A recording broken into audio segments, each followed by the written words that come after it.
Hello, and welcome to LNS Peripherals 101. Should you be required to replace a section of conveyor belt, it is important that you should follow a few simple steps to ensure your conveyor gives you years of reliable service. In this video, we will focus on the detailed sequence to remove and install a section of the conveyor belt to an existing conveyor belt.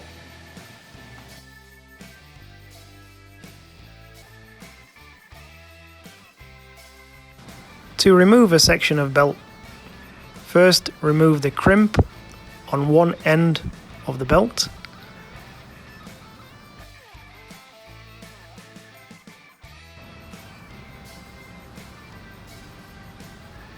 This will allow you to pull out the pin. This may need some encouragement.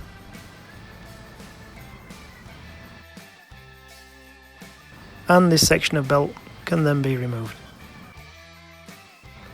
To replace with a new section of belt, align the knuckles as shown.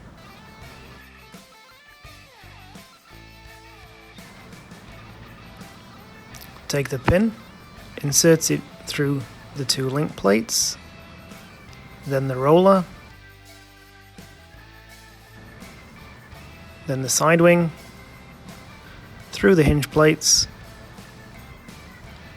onto the other side, through again the side wing, the roller,